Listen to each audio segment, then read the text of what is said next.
सर्व मंगल मांगल्ये शिवे सर्वार्थ साधिके शरण्ये त्र्यंबके गौरी नारायणी नमस्ते।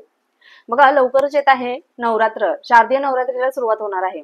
वर्षातून 4 नवरात्र येतात, त्यापैकी एक आहे शारदीय नवरात्र। शारदीय नवरात्रीला विशेष असं महत्व आहे। आता ही नवरात्र येते 22 सप्टेंबर रोजी पासून सुरुवात होणार आहे, म्हणजे 22 सप्टेंबर रोजी घटस्थापना होणार आहे। तर या वर्षी असा योगायोग आलेला आहे की नवरात्र संपूर्ण 11 दिवसांची साजरी होणार आहे। बघा कोणी कोणी 9व्या दिवशी बरोबर 9 दिवस झाले की घट हलवतात, कधी कधी 10वा दिवस येतो, कधी कधी कोणी दसऱ्याच्या दिवशी घट हलवतात। तर प्रत्येकाच्या प्रथेनुसार प्रत्येक जण आपापल्या पूजा अर्चना सगळं काही करतच असतो। पण या वर्षी थोडासा तारखांचा गोंधळ झालेला आहे, म्हणजे द्वितीया तृतीया यांचा गोंधळ झालेला आहे। त्याच पद्धतीने पंचमी कधी साजरी करायची, पंचमीची माळ कोणती हे देखील आज आपण पाहणार आहोत। त्यामुळे सगळा थोडासा तारखांचा आणि तिथींचा थोडा मिक्स झालेला आहे, त्यामुळे सगळ्यांचा गोंधळ उडालेला आहे की केव्हा काय करायचं। तर आज आपण सविस्तर माहिती पाहणार आहोत, त्यामुळे व्हिडिओ स्किप न करता शेवटपर्यंत पाहायचा आहे। नमस्कार, मी पूजा आपल्या चॅनलवर तुम्हा सगळ्यांचं पुन्हा एकदा खूप खूप मनापासून स्वागत करते।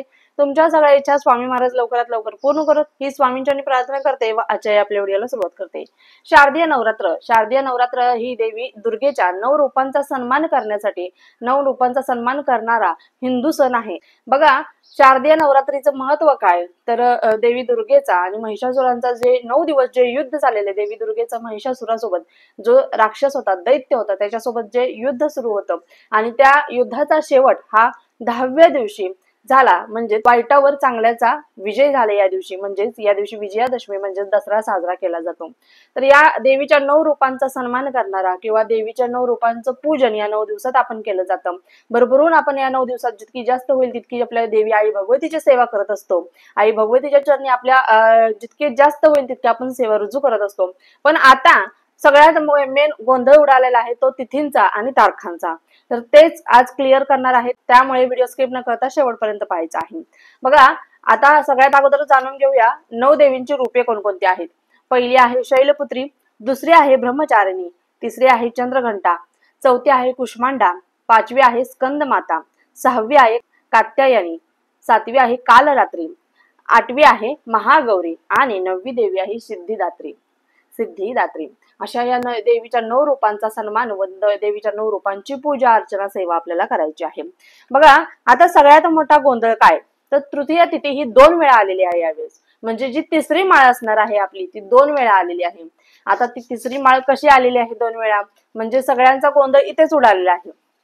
त्यामुळे सगळ्यांना कळत नाहीये की तिसरी माळ कधी, तृतीय कधी साजरी करायची, परत चतुर्थ व पंचमी कधी, ललिता पंचमी आलेली आहे, ललिता पंचमी कधी साजरी करायची, हे देखील सगळ्यांचा गोंधळ उडालेला आहे। तर बघा पहिली माळ तुम्हाला मी सगळ्यात अगोदर हे क्लिअर करते। बघा पहिली माळ आहे 22 तारखेला, दुसरी माळ आहे 23 तारखेला, तिसरी माळ आहे ती 24 आणि 25 2 दिवस असणार आहे। तिसरी म्हणजे तृतीया तिथी 2 दिवस आलेली आहे, तर तिसरी माळ 24 आणि 25 ला असणार आहे। चौथी माळ असणार आहे 26 तारखेला, पाचवी माळ असणार आहे 27 ला, सहावी माळ ही 28 तारखेला असणार आहे, सातवी माळ 29 तारखेला असणार आहे, आठवी माळ 30 तारखेला असणार आहे आणि 9वी माळ 1 तारखेला असणार आहे। तुमच्या सगळ्या प्रश्नांची उत्तर तुम्हाला मिळालीच असतील। बघा आता तृतीया तिथी 2 वेळा आलेली आहे, त्यामुळे देवी चंद्रघंटाची पूजा आपल्याला 2 दिवस म्हणजे 24 आणि 25 2 दिवस आपल्याला करायची आहे। आता ललिता पंचमी कधी साजरी करायची हा देखील खूप मोठा सगळ्यांना प्रश्न पडलेला आहे। त्याच पद्धतीने भरपूर भागात बघा घांगरी फुकणे हा देखील कार्यक्रम केला जातो, तर हा ललिता पंचमी दिवशी करतात। तर हा कार्यक्रम कधी करायचा, बघा घांगरी फुकणे हा कार्यक्रम 27 ला करायचा आहे। आता हा 27 तारखेला का करायचा, तर बघा चतुर्थ तिथी, आता हे बघा चतुर्थ तिथी 26 तारखेला सकाळी 9:32 संपते। चतुर्थ तिथी ही 26 तारखेला सकाळी 9:32 संपते आणि 26 तारखेलाच पंचमी तिथी सुरू होते 9:33, म्हणजे चतुर्थी तिथी 9:32 संपते आणि पंचमी तिथी ही 9:33 सुरू देखील होते। पंचमी तिथी ही 27 तारखेला दुपारी 12:03 पर्यंत असणार आहे। जी पंचमी तिथी 26 तारखेला 9:33 सुरू होते, ती पंचमी तिथी 27 तारखेला दुपारी 12:03 संपणार आहे। उदय तिथीनुसार घांगरी फुकणे हा कार्यक्रम आपल्याला 27 तारखेलाच करायचा आहे। कधी 27 तारखेलाच करायचा आहे।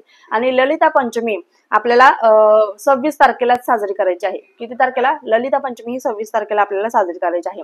ललिता पंचमी दिवशी आपली आई आपल्या मुलांच्या भविष्यासाठी, मुलांच्या उज्ज्वल भविष्यात, मुलांची बुद्धीत वाढ होणे किंवा मुलांसाठी आपल्या लहान असो किंवा मोठा असो, लहानापासून मोठ्यापर्यंत प्रत्येक मुलासाठी आपली आई उपाय सेवा सगळं काही करत असते. आणि ही ललिता पंचमी आपल्याला 26 तारखेला साजरी करायची आहे. ललिता पंचमी 26 ला आणि घागरी फुंकण्याचा कार्यक्रम 27 ला असणार आहे. आता तुम्हाला तुमच्या सगळ्या प्रश्नांची उत्तरे मला वाटतं मी दिलेली आहेत. तुम्हाला कळलं असेल की तृतीया तिथी 2 दिवस आलेली आहे, म्हणजे तिसरी माळ ही 2 दिवस असणार आहे, 24 आणि 25 तारखेला.